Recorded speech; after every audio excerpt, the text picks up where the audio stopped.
Hello friends, Ritu learning material channel में आपका स्वागत है। आज मैं आपको सुनामी की जानकारी देने जा रही हूँ।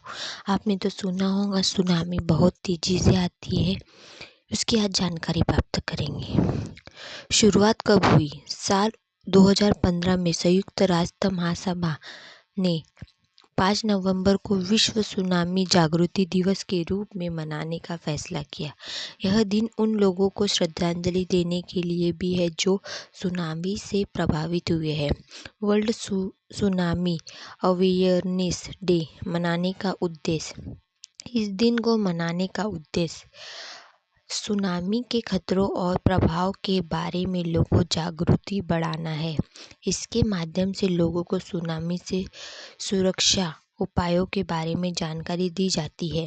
सुनामी के जोखिम की कैसे कम कर सकते हैं, इसके बारे में लोगों को बताया जाता है। सुनामी क्या है? सुनामी समुद्र में भूकंप, ज्वालामुखी विस्फोट या भूस्खलन के कारण उत्पन्न होने वाला विशाल लहरें हैं। सुनामी के कारण जनहानि और संपत्ति को भारी नुकसान होता है। सुनामी आने से कितनी देर पहले पता जाता है? सुनामी आने के बारे में पता चलने का समय इस बात पर निर्भर करता है कि भूकंप का केंद्र कितनी दूर है। यह भूकंप तय करने के पास आता है तो सुनामी कुछ ही मिनटों में बहुत सकती है। अगर भूकंप तट से दूर आता है तो चेतावनी का समय घटने में भी हो सकता है। जितनी सुरक्षा की तैयारी के लिए समय मिल जाता है। सुनामी आने से पहले चेतावनी देने के लिए कई तरह के सिस्टम बनाए गए हैं। समुद्र के अंदर लगे सेंसर, भूकंप मापदंड और उपग्रह शामिल होते हैं। ये सिस्टम समुद्र में होने वाले बदलाव को ट्रैक करते हैं और सुनामी आने की संभावना का पता लगाते हैं। इसके अलावा सुनामी आने से पहले समुद्र के जलस्तर में अचानक बदलाव होते सकते हैं। सेंसर की मदद से इन बदलावों को मापा जाता है।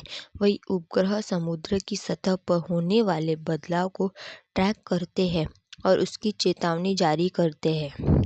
इतनी ऊंचाई तक उठ सकती है लहरें। सुनामी की लहरें कितनी ऊंचाई तक उठ सकती है? सुनामी की लहरों की ऊंचाई अलग अलग हो सकती है। खुले समुद्र में भी यह लहरें कम ऊंचाई की होती है, लेकिन जब ये लहरें तट के पास पहुंचती है तो उनकी ऊंचाई बढ़ जाती है। कहीं तो यह लगभग 30 मीटर या उससे भी ज़्यादा ऊंची होती है। इस तरह आज हमने सुनामी के बारे में जानकारी प्राप्त की है। मेरे चैनल को लाइक और सब्सक्राइब करने के लिए धन्यवाद। आपका दिन शुभ हो। आज हमने सुनामी ज़रूरी है जागृति इसके बारे में जानकारी प्राप्त की है।